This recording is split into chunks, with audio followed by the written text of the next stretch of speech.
welcome to listening to Paint Drive with Mike and Dan, a podcast about the art and hobby of miniature painting. I'm Mike, and thank you so much for joining us on our continued quest to become better, braver, happier painters. And so today we continue our international art party with a trip to Serbia. But first we'd like to take a moment to ask our listeners if they could help us spread the word about the podcast. Liking our stuff on Facebook, Instagram, Twitter, and YouTube would be a huge help. Leaving us reviews on all the different podcast platforms, no matter where you get it, would also be a big help. So anything y'all could do, we'd greatly appreciate it. Remember, we are 100% free. Everything about our podcast comes out of Dan and Mike's pocket, and we're not asking anybody for money. We just could use some help spreading the word. With that out of the way, we are super excited today to tell you that we have an interview with Craftworld Studios. They are a Serbian-based art studio. Aleksandra and Marko are fantastic painters, and it was really a lot of fun to have a conversation with them, and we appreciate them sharing their journey with us. So without further ado, we present Craftworld Studios. Welcome to the show. Thank you so much for joining us. Thank you for having us. Yeah, thank you. You know, and what's one of the things that's been awesome about doing a podcast is that we've been all over the world now, and this is our first time in Serbia, so it's kind of awesome to get to talk to y'all. How is the weather in Serbia right now? Oh, right now, it's great. It's perfect. Great. It's sunny, warm, and probably we will go to a walk after the podcast awesome. Today. Beautiful, beautiful, beautiful. So, Craftworld Studios. You've been together for a while now. Can you give us a little bit of your origin story in the hobby and kind of how you started the studio? So should we go like in order? You can start first. However you want. We are free reign here and there's no rules, you know. Okay, so let me also introduce myself. I'm Marko Miladinovic. So Marko Miladinovic, if in Serbian accent completely. Yeah. And my first contact with hobby was actually through video games. So it was like Warhammer, Dawn of War, and then I found Warhammer Fantasy that I fell even more in love with. I mean, I love both settings, but that's like the video games were like the first thing that kind of introduced me to the hobby in a way. Because at the place where I lived, there was no actually people who were like playing, or there was no miniature to buy, so it was quite hard to get into it. So I was trying to order, but maybe because of that time, maybe it was more expensive for me. So I kind of paused, and then later on the college, I found a friend who is also interested in that, and he already has some miniature. So it was great for me, like for someone to like introduce me to it. So that's how it started, and I didn't went all in. So basically I painted a couple of models, then I make like a pause of, I don't know, a year or two, and then come back. And so until I think 13, 14. Yeah, when I start more actively painting. You just started painting, and I met you and the friend that Marko mentioned, and they were talking about the Emperor and about Warhammer, and I knew it for the Warhammer from the video games, but I didn't play at that time, so I was thinking, what is this? And then I met Marko. I started seeing more on the miniatures. I liked the painting miniatures and how it all looks. So I started following that, and soon after we started painting together. Yeah. For the games that we usually don't play much, but we paint much. Yeah, so like I always wanted to like create an army, but it was impossible because every time when I like paint a couple of models, I want to upgrade on something. So they won't be like in cohesion. So I always start a new army, a new warband and stuff like that. And that's not enough, Marko. Then you convert everything and build new worlds. And in a way that actually helped me progress, like because I was never satisfied with the level I achieved. So every time I will start anew, and then I will go from there, and then again start anew, and so on. But here I am. I'm happy. Well, that's the key, right? Being happy in the hobby, for sure. Now, Aleksandra, what made you decide that you wanted to kind of up your painting levels? Well, actually, that's a good question because when I started painting miniatures with Marko, because we met in art school. So we both went to art schools and we used to draw and paint on paper, on canvas. And in this time when Marko started painting miniatures, he also started painting more and more on canvases.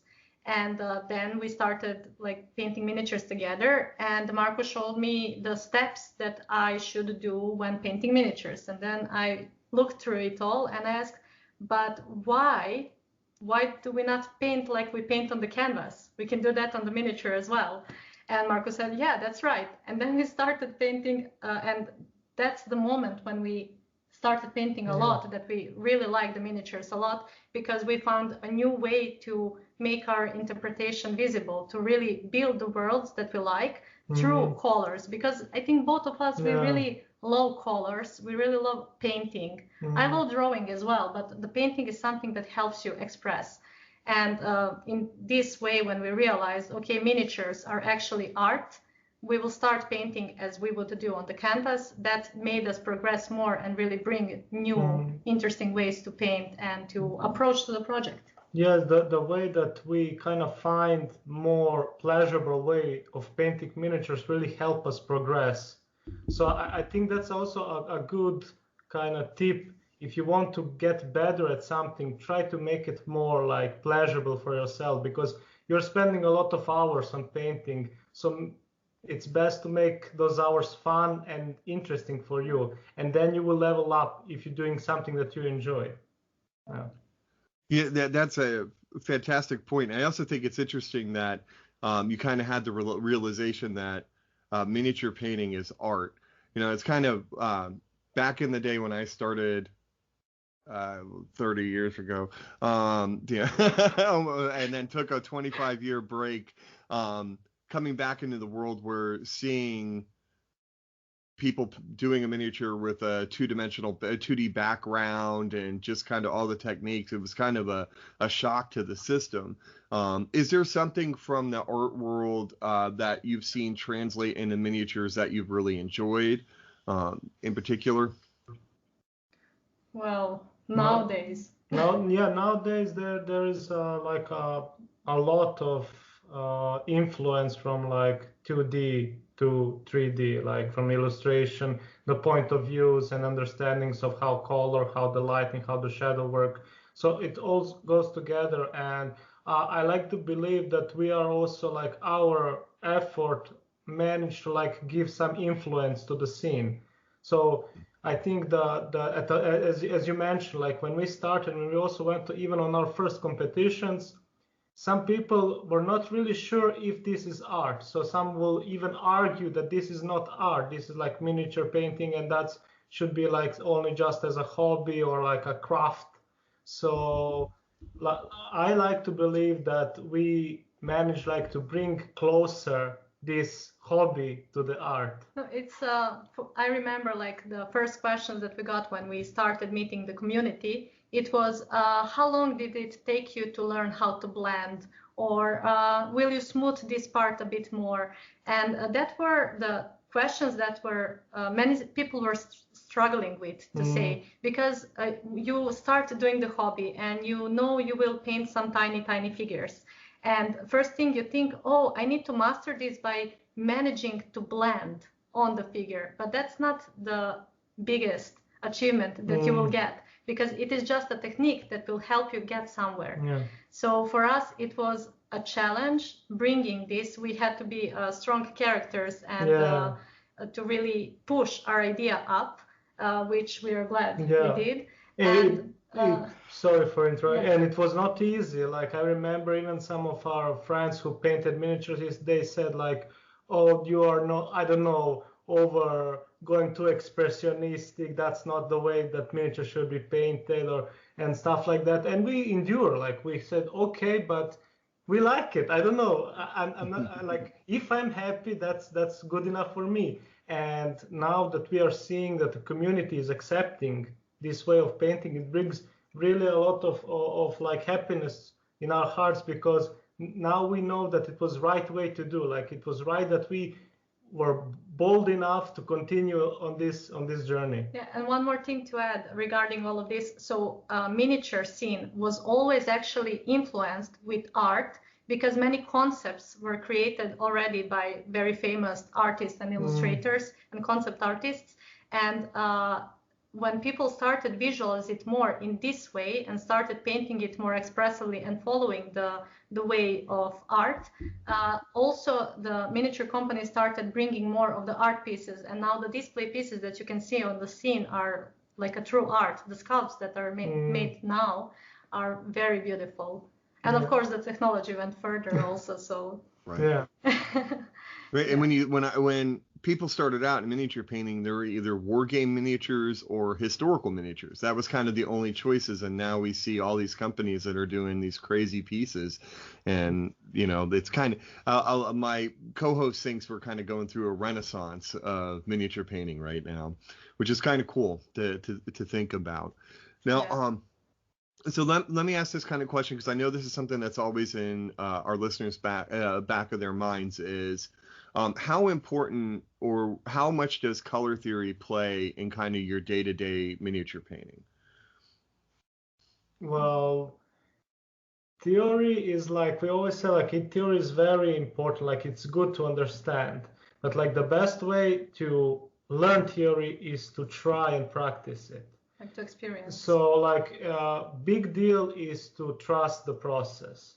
You know, from our experience, we hold multiple classes on various occasions, and there is like always someone that like don't really know what he's doing. Like we explain him, you do these highlights like this, you do the shadows in these colors, and they at the start they are. Yeah, you give some theory. Yeah, they're struggling, but the best way to understand is to try, see how the color works, and then you will know from there how to go further. Yeah, I think the most happy person from the class you described is the person who really wanted to theorize everything and was struggling before he left or she left the theory off and actually do something, and was the happiest with the results because it made you understand what you're doing, because with experience you're gaining actually the understanding of how the color reacts. So for example, I can tell now, okay, you know, if you use red and you put green, it will desaturate this red, but you just know that as a sentence. If you try it, you will see actually what tone you will get. It will differ depending on the tone of green or tone of red and how you mix them and how much red is in tone, how much green is in tone. So there is a lot of like sub questions to the theory. So best way is practice. Experience. There goes also a lot of like, for example, for starters, the best way is to have a lot of references and to like look and like absorb everything, like in real life, on illustrations, on other people's work. Try to like research that. So for example, like non-metallic metal, when I started doing it, even like on canvas, I had to have like a reference of I don't know, a shield, a plate armor to look and then kind of replicate. But now when I do a miniature, I already know, because I set the lighting this way and the ambience that way. I know where the lighting will hit. It becomes natural. So that's also with the color theory. So the more you practice it, you will get better grasp of it, and then you will have it in your finger. You know, it takes some steps, because like everything, you cannot, your body, your mind cannot accept it immediately, but believe us, it will happen, because the more you work, the more natural it will become. Yeah, what we teach our students is to explore the colors and explore the paints that they're using. And when they do something, to explore the colors, that the tones of the colors they got through the piece, because that is very important, realizing how to create some tones and how you can express it much more better, because that will bring you to expressing ambience and emotions and other things that you will tell through your painting. The one thing that I would like to add on our Patreon, we have like multiple tutorials to gain like the same results with different techniques. So for example, mixing different colors to get same results but different technique, because not everyone is accepting the same technique. Someone will find different techniques more to their liking. Yeah, so it's all a theory that is good to be placed in practice. Yeah. Not to theorize it too much. No, that's okay. I love hearing everybody talk about the different processes. Now, kind of along that same line, you had mentioned you had different kind of tiers because people a technique may not click with them or something along those lines. Were there any techniques that you found were kind of challenging as you were improving your painting? Do you want me to start? So I would say technique. Every technique is equally important mastering when you want to paint something, because usually you will again experience these techniques and find something that suits you best. For example, in painting process, you will use mostly all techniques out there, starting from, let's say, wet blending or just basing or layering. In our case, having these layers over lip that we try to explain a lot through different processes. Underpainting technique that we teach on our Patreon, I will say something about that also. And when you master all of it, and by master I say use it and experience it and actually gain some results from that, you will get the technique that suits you the most as a painter and that you will use the most, maybe even unconsciously at the start, but actually realize you're using this technique a lot. And by saying that, when we started teaching our classes abroad and now online, we realized, okay, we will structure our process of painting, because usually you don't think too much. You actually, maybe you think for yourself, but you don't really speak about it. And then you bring everything on your piece. And when you want to learn and want to teach, you need to structurize that to be able to actually explain what you're doing. So we started teaching underpainting technique that in art is kind of a normal thing that you would do when you start some process of painting. You would underpainting to get the volumes or to get the ambience or for any other reason. There is shapes. And in our case, we started using it and explaining it on the miniatures to gain volumes and create them, and to create the ambience and set the ambience for your piece. That can change in the process, but at the start to gain the idea. And when we started teaching that, we realized that many people didn't really thought about this because they are not coming in this hobby from art background.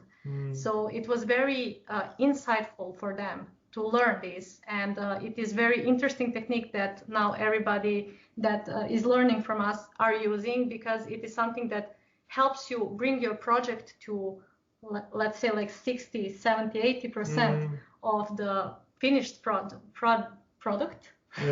Finished product, because it really gives you all that you need to continue further to bring your idea up. So I would just put this technique as something that should be maybe spread more in this miniature hobby, and we're trying to do that. But I would say that all techniques are equally important. Yeah, so like we didn't really focus on something that said we are like struggling with that.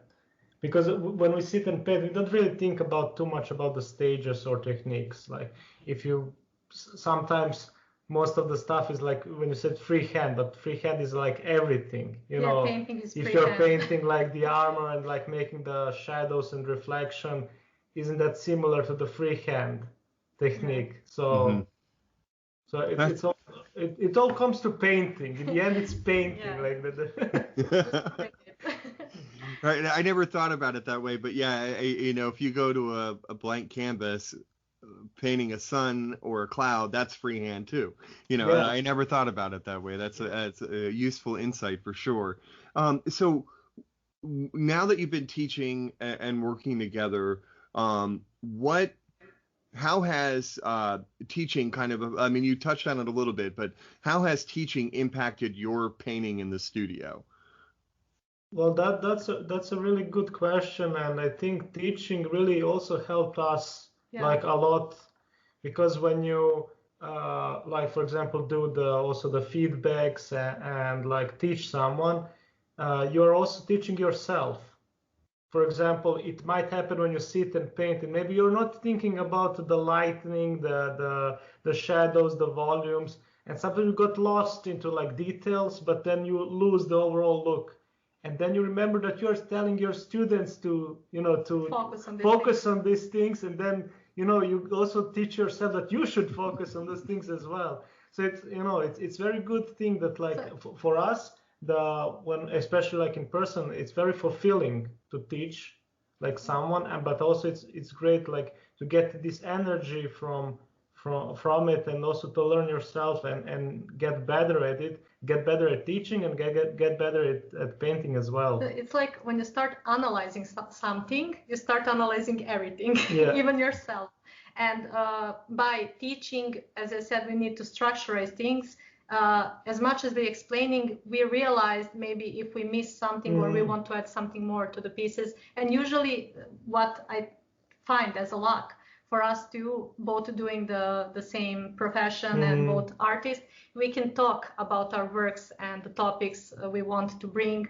And usually that's good, having one more pair of eyes or one more opinion to really help you bring your piece further. And we now are doing that with students, and then also on our works.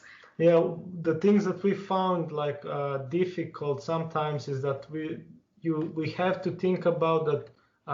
Not everyone will know when we say something that will click to everyone. So you have to have this idea that you need to explain everything. Sometimes I remember when I was telling something, I already think that like the student have this background knowledge. So it's very important that you don't think about that, but try to explain everything like it's a fresh new beginner. So that's I think good approach, like to really clear up every stage, if possible. No, that's awesome. I love hearing about how the teaching. My wife's a high school teacher, and so I constantly hear from her how she learns from her students and things along those lines. So it's cool to hear how that translates across everywhere, for sure. So one of the things that I absolutely positively wanted to touch on with y'all, because of one of the things that attracted me to your work is your color choices and color palettes are always, I hate to use this word pop, but they kind of, a lot of times when you paint, when I see your work, it jumps off the screen at me because of the color choices. I'm curious as how y'all approach colors. It's kind of a vague question, so I'm sorry. It's like the hardest question is the most frequent. Yeah, it's like a lot of people connect us with kind of the color choices and the expression that we want to achieve. But like the original thing is that we don't really have fixed idea of how this piece will look, or like what color choices we will have. Like sometimes it happens that you start with some other paints that are not really like maybe they are core into the underpainting, but later on in next stages they will disappear because you will paint over them, so they will kind of blend in. So I think it's very much the affection of current mood and the inspiration. So for example, if I don't know, play some video games, read a book, and then got hyped about this ambience, and even and even sometimes that maybe the model is not fitting for this mood, I will create that mood to fit this model, and those are very interesting challenges as well. If you take some like cases, you see a lot, I don't know, let's say Space Marine, and like in a lot of cases you see Space Marine armor that are always like the same color. So for example, if the Space Marine is in green armor, so this green is completely the same on all, like even the legs and the chest piece and the shoulders. So maybe if he's standing in some ambience where there is like a coming of the sunlight, or there is like I don't know, some weapon pointed at him, so there will be something to explain different ambiances. So maybe that green, when there's a blue light, will look more cold, and then maybe on the lower part, because of the maybe warmer ambience, there will be more like green with like warm and red shades in it. So there is like a lot of those things that we kind of think about actively and also passively. So like it's not really like we let the colors lead us into like bringing the story and the ambience to life. I think that's our always main focus. Well, yeah, I would agree with that. So the main focus is the story that we want to bring with this piece. Usually it would happen as opposite to what you said is when the figure inspires you to choose some colors, because this figure speaks to you as some character that you maybe gained from the experience of the books you were reading or the games or just the ambience around you, maybe the nature, anything that inspired you in this moment or this time, as you said. Yeah. And then you want to present this character in that way. Maybe you just was inspired by some ambience from the game and you want to make this character fit this ambience because you really want to paint it. So that's the other thing. Maybe it's emotion, maybe it's how you feel at that point, because it just happens and it's something that you cannot control. We can control it now when we structurize and when we want to explain, but sometimes why I like sometimes to just work on something and not explain it is because it really helps me bring something from within, because I don't want to like speak about it. I want this piece to tell a story when I finish with it, and it will just tell everything that I had on my soul, because after finishing this piece I will be able to actually tell the story that maybe was hard for me, or maybe it's happy but I just couldn't find the words. I will have one piece soon that I will describe, because I started this in the period that was a bit harder for me, but the piece is a bit magical, so it's kind of my escape and a nice way to find like an emotion that will help me pass this period that was hard for me. Like kind of also like a vent as well. Yeah, like so the colors are very soft and pastel and like magical, but it is something that it's kind of not epiphany, it's more like that when you are settling with something, you are accepting it and you feel better about it. Yeah.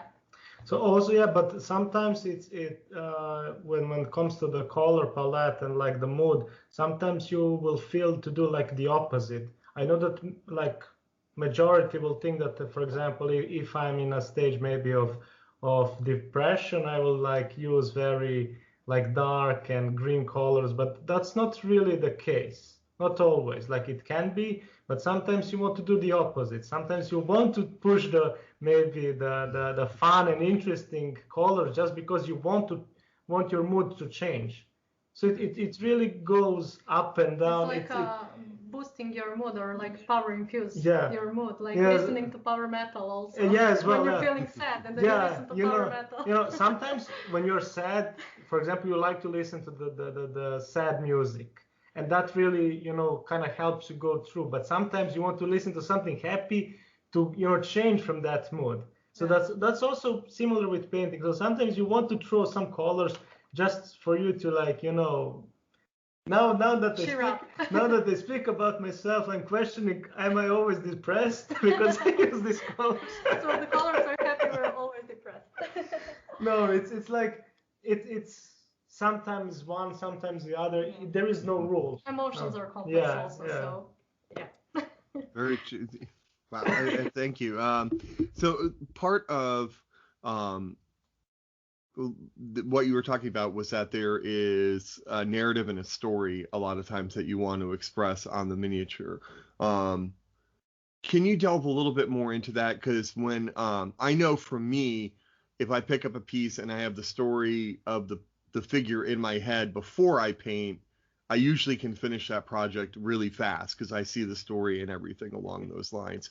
Like, how detailed do you get to the story? And like, because I'm ridiculous. I'll even sometimes write a few paragraphs down so I don't forget the story, I don't know what kind of process y'all go through or etc. Sorry. Again, another long question. Sorry. It's also a great question, and like the story is a great thing to drive you to make your project finished.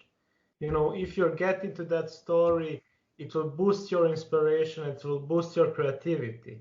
So we always like to see that, and we also like to approach this way, like to create all this narrative and then try to like tell it with colors and lightning and everything.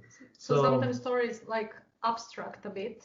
Yeah. So it's not like a definitive, like you see the character, for example, the Hobbit walking, and you can say maybe he's walking back to Hobbiton, maybe, but there is something that gives you more, like some details that you will put on the miniature that will give you some insight on the story. But as artist, you want to keep this like a literal story for yourself and have the viewers see their stories. And my belief about all of this is that you are telling the story from your own perspective. So, for example, if I choose some color that I will add on my piece, and this color will, to me, will mean something based on my experience from life.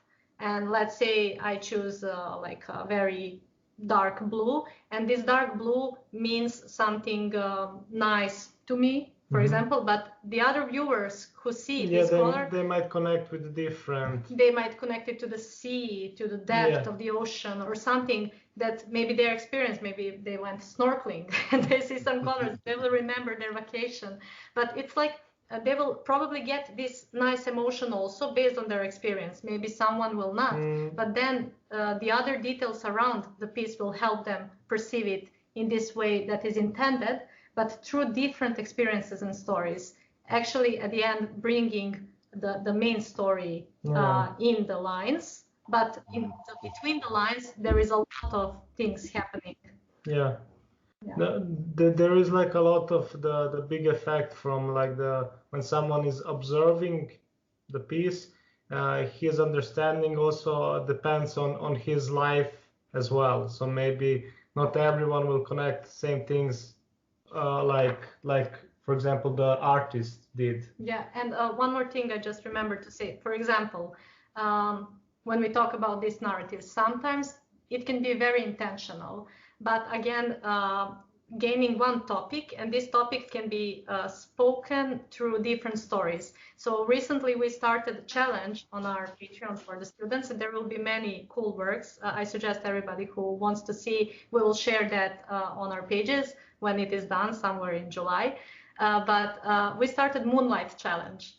And Moonlight Challenge means that you need to create ambience that is lit by the moonlight. But it also can have any other object, source light. You can have any other detail in order to explain the character. Because what is important in this challenge is to have your piece in some darker ambience where you have the light of the moonlight, but also you need to describe the color of the clothes, the color of the skin, the color of the hair through this ambience. So you really need to boost up your expression and creativity to bring these colors visible in kind of a blue filter. I also made a tutorial to make this easier to approach, but also there will be a lot of pieces. And recently we spoke with one student and he asked us, like, this is my start of the project, and what do you think, what is the story? So we spoke a bit different story than him, but the main goal of the piece was there. We noticed that something is trapped or something is so the main lines were there. So like his work was there's like this I don't want to spoil it, but there's like a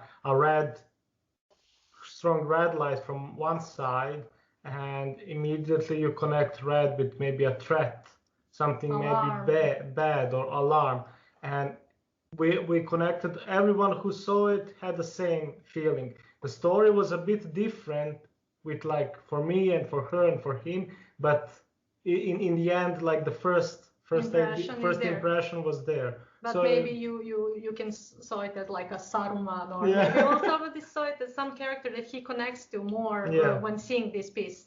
But it's just same topic, same idea of the story, but different storytelling. While you're on this journey and like kind of helping with the art side of miniature painting, have there been miniature artists out there that have inspired y'all, or that you kind of look to for inspiration? Do you want to start, or me? You can start. So as I mentioned before, like the art drive was mostly by the painters who like did the traditional art, also from like our art schools, but also later from like the entertainment industry, the game industry had a big impact. So for example, the person who maybe did also the cover art for the books had Right. really, you know, strong influence to us. And if we're going through names, I can mention couple. I remember like the Paul Bonner, the Adrian Smith, then Karl Kupinski, also the Jasper Icing, and then Justin Gerard, Peter Meselgia, Peter Meselgia, yes. So Brom. So there is a lot of like from the video games that they did. Like we like to collect art books, and it's interesting also to see that, for example, like most of the names that we just said, we also had a pleasure to meet those people, and it's interesting to see how the community, even though it's large, you know, there's like places, and it was like the Luca Comics convention in Italy. And there was like all of these painters all together, and we were from.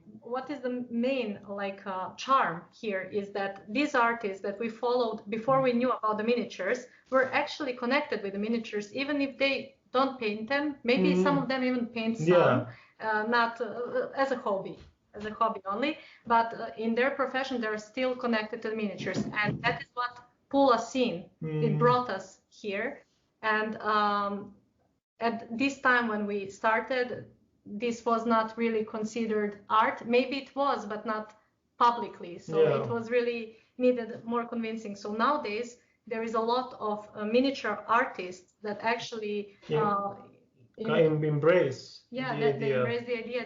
They are actually doing art, which is really cool. So there will be again a lot of names of our colleagues that we can mention, but it's just. We like everything that is happening nowadays on the scene, because for us it means a lot that this is growing. So let's keep it for now like this. I think let's see where it will go. It's getting in great direction for sure. Are there any classic painters that inspire you, or that are your favorite classic painters? Well, when it's from traditional. Right, from traditional 2D art, like canvas painters from old.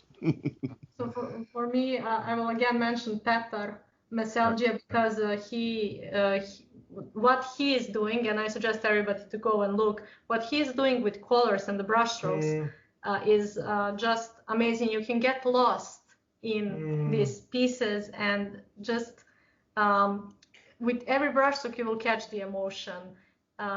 It's really something like a wide topic to gain from one picture, that have the meaning, again, have the storytelling. There are some details that you can notice on the picture, on the painting, but there is a lot of more things. Also I think that this is also very interesting direction for the miniature painting, is like the brush strokes and how you can make the movement. And like what I personally like to achieve is to make, when I paint something, I want to like the brush strokes, even to the paint to look almost wet, you know, so because that really gives life. You know, you don't want to paint a miniature that's like maybe a plastic miniature to look like painted plastic, you know. Right. So you're kind of using the brush strokes to explain the shapes, but also like to give the life in it. You know, you want to also see the person that painted it. Like from those brushstrokes, you can see the character as well. Yeah, that's why I mentioned Peter, because that is something that you can really see there. And that are the works that usually we get for the works, miniature works that have very strongly visible brushstrokes. We usually get most questions about that. And that is something that you can't really explain. We are giving the ideas and approach how to do it and why to actually do this. But to get the end result, you need to try it out and to build your focus and interest toward it, to gain experience, and then to go through this. And one more thing to mention, so the painters we mentioned, they are also traditional artists, and even from the classical, like from the centuries before, so we both followed and had to learn and loved to learn history of art, all the styles, all the movements, all the artists that were out there are equally important. Again, I will say that, but really it is the truth, because without that, we wouldn't have the values we have today. It is something that really needs to be embraced and appreciated. So maybe not every style is what you will like personally, but then you need to try to appreciate it and to see why this style is important, because it usually brings something that will help you. When you understand it, will help you grow more in your personal style and things that you like the most. Yeah, I agree. Awesome. Thank you. So a little bit back to kind of paints again, and I'm curious, kind of a big trend right now in miniature painting is you have more and more artists that are not using pre-bottled colors and are mixing paints to get flesh tones, etc., things along those lines. Do you find yourselves using more of the pre-bottled stuff, or are you mixing more and more paints together? How do you approach your projects? Always mixing. So yeah, well, the mixing is like the very important also for your understanding and learning. When mixing the colors on palette will help you understand how they work or how they don't work. So it's a big thing also to know what to avoid, not just what to get, but also what to avoid. And that's by mixing different colors and trying to see what will happen if you add a bit of green or a bit of red or so on. But when it comes to like directly painting from the bottles, there is also advantage to that. For example, you cannot mix sometimes some tones. So if you take emerald green, emerald blue or green, depending on the tone. Green, yeah. When it's come from directly from the bottle, sometimes, and in most cases, the saturation is much stronger than if you, for example, mix blue and yellow and try to make this emerald. It won't work the same. Well, yeah, depending on the pigments. Depending on the pigment, depending on the also on the product. For example, some paints like are not that strong in pigments, or have like a lot of white pigment that will create like the tone more pastel. So sometimes it is important to have also the paint directly from the bottle to use for some effects. Not always, but it's handy, Right. so everything have like, same goes with brushes, palettes. That's all the tools that you can and should use in a way you like. One more thing to add. So mixing the paints. Mixing the paints on the palette to use the tone that you get on the model is cool.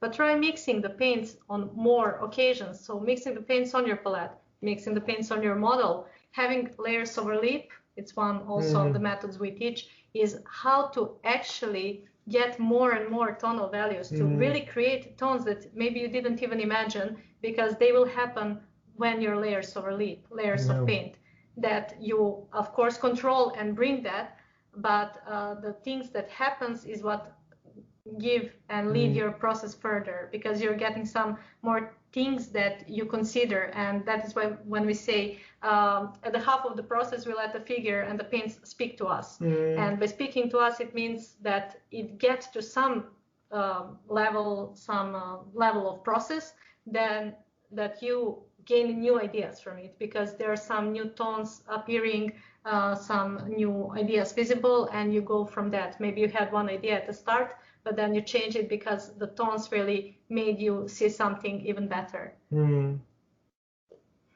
Yeah, I find purple is a hard color to mix a true like purple to match like a color wheel, just like you were mentioning emerald. It's kind of that type of color, I know, but so yeah, that's a good point. So kind of a mix of mixing and some pre-bottled stuff. Yeah, everything had its uses, like, and it's up to us to see how we we like to use it. And again, depending on the paints you will use, how much of the true clear pigments are in there, so the mixing is a bit harder. And for me personally, I use pre-made tones that are already mixed, so many tones of the paints that the companies produce, and then I still mix all of these mixed paints, so creating even more tones, because I'm never satisfied with what I'm given, because I want to create something new with it. Yeah, the good the way is to also have the brighter variation, just for maybe using that for highlighting instead of clear white, because white can really pastelize or make the paint more like dull look. So it's important, maybe if you're highlighting, for example, red, to add some magenta into the highlighting mix, so you will keep the saturation still strong. You don't want to go to the pastel pink, you want to keep still the richness of the red color. And this is the best achievable when you try and see how you like it and what results you have. So it's not about the colors, but it's more about the tones. So maybe this red will not work. For example, there's a crimson red and there's primary red, which is more warm, and combination, if you place this with different paint, for example different green, you can achieve different results. For example, if the green is more blue, then you will get so more colder green, not to confuse anybody. Yeah. Or more warmer green that goes more to yellow. It will bring different mood. For example, if it's a dark warm green, maybe it will look, and the red is more like crimson, maybe that will give you maybe a Christmas feeling to it. But maybe if the red is more to orange, then you will get different. I don't know what. More Ninja Turtles. Yeah, so there is a lot of play with tones, and it will achieve different effects. So the tones will give you first impression on something that you know from experience, like I said minutes ago. And so one more thing is, so when Marko said now cold or more blue-green or more, so you need to watch these paints not only as a paint and not only as a color, but as Marko mentioned, the tone of the color. So when he said more colder green that is more blue, you know that you can get the green from yellow and blue. And then if you have more yellow in the mix, that green will be more like a spring green, more warmer, reminding you on something more, going to more warmer place in the wheel. And then if you have more blue in the mix, it will go more colder and more like a Christmas tree that mentioned, or good for some colder shadows in the forest. And all of that have a big role in painting expression and storytelling, actually. I also spoke about these colors and on the YouTube video talking about the contrast, because when mentioning contrast, I tried to speak how not only dark and light is important, but the colors, the complementary tones, the cold and warm, the tones that match or don't match. I believe that all paints will match depending on the tone. So there is no not working. It's just try and make it work. Make the tones match. Yeah, I think that's one of the neat things that's happening now too in the miniature world, is that we're talking about contrast not just in light and shadows, but textured versus smooth, large versus small. So we're seeing a lot of different, or shiny versus dull, different explorations of contrast. And I've noticed that in a lot in your work as well, that you'll have a rough fur next to a smooth piece of leather, or a smooth skin texture, or something along those lines. So very impressive stuff for sure. I love seeing the direction it's going. So what I want to do now, one of the newest things we've started is called a little bit of a lightning round. It's like 4 or 5 questions where I'm just going to ask them, and you've got to give me your gut reaction, like first thing that comes out. Okay? More Ninja Turtles. Okay. Yeah, right. So Ninja Turtles will be the answer to everything. That's okay. I'm a huge Ninja Turtle fan. So it's actually a project I'm working on right now. It's a Ninja Turtle. There's an artist in Italy, Claudio Cassini, who did 75 millimeter Leonardo. And that's what I'm working on right now. I'm live painting on that. Really cool. All right, so the lightning round. The first question. The gods of the brushes descend and say you can paint with only one brush at one size. What brush would it be? Zero. Zero, Like- synthetic or sable? Oh, well, I mostly now use synthetic. I would just say it's important to be zero long bristle. Yeah, but that's for the miniature, just for like, Just for the miniature painting. Just for the miniature. Okay. So the next lightning question is non-metallic metal versus true metallic metal, and why? Can I say this? What is true metallic? Non-metallic is true metallic. Well, thank you. You can say. Yeah, well, You agree? non-metallic have more like the kind of more, you have more control over it. Non-metallic is a free hand of true metallic. Yeah, Heavy body acrylics or acrylic inks? heavy body acrylics. Agree. Everybody acrylic. Okay. Yeah. And I'm surprised at the diversity of answers that I've gotten from other people. It's about 50-50 whether they want inks or heavy body acrylics. All right. Interesting. Yeah. Last question. When was the last time you drank your paint water? Good question. We don't drink it because we have different cups, but I don't know if I actually ever drink it. Yeah, me neither actually. Yeah. Oh, jeez. I did it this morning accidentally. Yeah, we wanted to be cool like a minute ago, but we never drink it. Maybe it's because we don't use actually cups. Yeah, we Like, use like Maybe this will also be a good tip, like from mistakes that I learned. For example, when I had like a tall cup, and then when you want to wash the brush, then sometimes Water the go water in. can be sunk into the wood, and also when you paint, there can be like a blob of water coming from that. So what I do, I use like the not pot, but how to call it, like the A not bowl. bowl that like I don't really fill completely with water. just like a So there is no possibility for me to go very deep into the water. Yeah. And maybe that's why we don't drink it, because it looks so different from the cup. yeah. Right.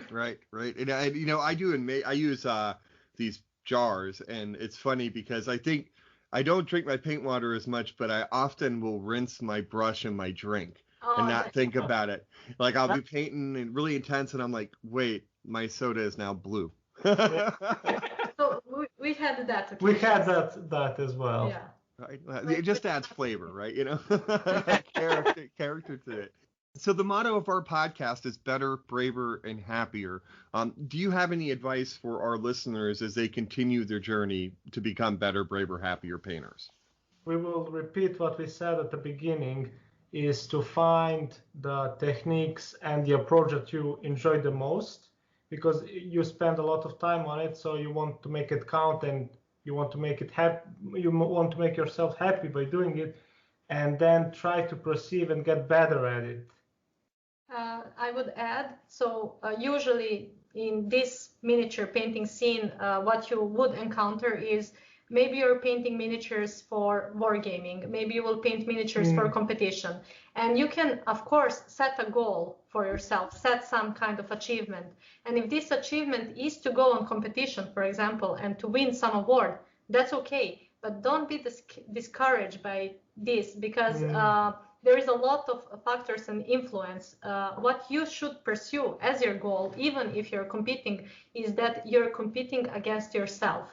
So if you come 1 year with some piece that you're proud of, and maybe you came to competition to win something, don't be discouraged by not winning, but be better next year. Also, everything you do, you need to do it for your own pleasure, not to satisfy the others, not to satisfy the judges, not to satisfy the other painters, not even the painters that you like and the work you follow. If you, for example, if you're on our classes, you don't need to satisfy us. You need to satisfy yourself. We will help you go further. We will always have something to add or say or to bring you further with the ideas and tips. But what is the most important, even for us, is when somebody is happy, when the message is there, it's accepted, it's achieved, and it helps you actually grow as a painter because you like to do it. Yeah. Even if it's your hobby, if it becomes profession, it's what you love to do, and it is what makes you happy. Yeah, and even when bringing the emotions, it makes you happy. Since everyone is different character and different persona, it is important to also take that in account. So not everything is for everyone, and that is okay. So as you said, also for the critics on social media, when you post your works, you will get different kind of comments. You will have different kind of opinions because we're all different. We see things different. Realize that you have to actually read between the lines and see what you can gain from every comment that you get. Because when you put something out there, you need to appreciate everything that brings and push you forward. See everything as an opportunity to improve. So what's next for Craftworld Studio? Is there something that y'all want to focus on, or something like, is there maybe, I've asked other artists to critique their work or ask them where they want to go with their work. So what's next for Craftworld Studio? I want to say something that I just remember because I was thinking about this. I was thinking about Craftworld Studio as a Craftworld Studio, and the reason we started this studio and how it actually started, and why we are named Craftworld Studio is because we never planned to stick only with miniatures. We thought, okay, we will paint miniatures because at the start of painting we started also working on that, got our first commissions and so on, and we endured that, pushed forward, accepted the works, and just went from there. But the Craftworld was intended to be, as it said, Craftworld, world of craft, something that we actually do creative and applied art stuff. And we hope to one day bring that back. further. Yeah. So I'm working more on illustrations. I hope to bring that. Yeah, so that's one goal that we want to bring back also traditional painting to our life. Doing that. Because right now, since like years ago when we started painting a lot miniatures, like the canvas painting is completely on pause in my case. But now just because of time. But with teaching, so that's one of the creative things that comes to us next to miniature painting. There is video editing because we need to create all these lessons. There is graphic designs that was always there for me because I can do work for us. I'm working on some more projects. Hopefully we'll bring that even further to more of the applied arts that this technology are getting improved, and hopefully bringing that. It will probably always be connected with miniatures because it is something we really love to do. And who knows? I'm also curious to see where we'll go and to critique ourselves. Well, I think the one important thing is like what we maybe also missed from maybe previous years is to actually spend more time on personal projects. Because right now, because of the tutorials and commissions, and there's like a lot of project always in advance. So for example, I maybe show one work, but then in the meantime I did a couple of them because there's like a Kickstarter or some other campaigns that needs that painted at that time, and maybe the timeline was moved. So there's also like I have pieces in my cabinet that I'm not allowed to share yet. So it all affects you, and so you want to critique ourselves, to listen to our own advice. Do what you love to do. Work less. So maybe even spend more time on one project and explore that idea. Not really, like sometimes I feel that we work too much, and maybe it could. Sad news about that is that we like what we are working on, so that's the problem. So when we are resting, we're also painting. So it's So some vacation. After that, we will work more. Okay, thank you so much for sharing that. And let me just make sure, Craftworld Studios on Instagram and Facebook, and also Patreon, right? Yes. Okay, and we will put links in our show notes, and when we share on social media, we'll make sure everybody has links to all the different ways to get in contact with you or support your artwork. Thank you. Of course, thank you so much for joining me today. It really has been an absolute pleasure. As well, and thank you again for having us. It is much appreciated. Yeah. We love to talk about miniature art. We love to talk about hobby, and we love to really work for this community. It's it what really brings us a lot of, like, if we are not talking about the business, it's not the business that you will get like rich from, but what is most fulfilling is the community and what you left behind. And what you left behind, and the thing that we are most grateful is this community, is that there is always someone to look at your work, and that really helps you a lot. Like this is like so everything that pushes you further, and you know that you are creating something behind you, like a little legacy of yourself, and that's priceless. That's the best thing. Dan and I would like to thank Aleksandra and Marko from Craftworld Studios for joining us today. We really appreciate their sharing their hobby journey and talking with them about different ways to incorporate other forms of art into miniature painting, and we really enjoyed hearing about their love of the hobby as well. Check them out on Instagram, Facebook, and YouTube at Craftworld Studios. You can also join their Patreon to support them, and that is Craftworld Studios as well. We'll be back again in 2 weeks with another show. This time it'll be on Greek mythology. We're back to our genre focus, and Dan and I are really excited to bring you that conversation because we both love Greek mythology. So follow us on Instagram, Facebook, and YouTube at Listening to Paint Dry, and also on Twitter at Dry Painting. We really appreciate any likes or support you could give us there. We really appreciate it. Have a comment, question, concern, want to share what you're working on, email us at listeningtopaintdry@gmail.com. Like, subscribe, or follow us wherever you get your podcasts from. Remember to hit the auto download. That will help us a ton. And if you could leave us a good review, we would be greatly appreciative. Always keep in mind that what we do with miniature painting is a hobby. And that's an easy way to help become a better, braver, happier painter. Until next time. Listening to Paint Dry with Mike and Dan is a production of LTPTWMD. All rights reserved. No portion of this recording may be used without the express written consent of the host. The music is Death by a Thousand Questions by Springtide. Download from the Free Music Archive on a non-commercial attribution share-alike basis. All views and opinions expressed in the show are solely the views and opinions of the person who said them. All celebrity voices, if any, were impersonated and done so poorly.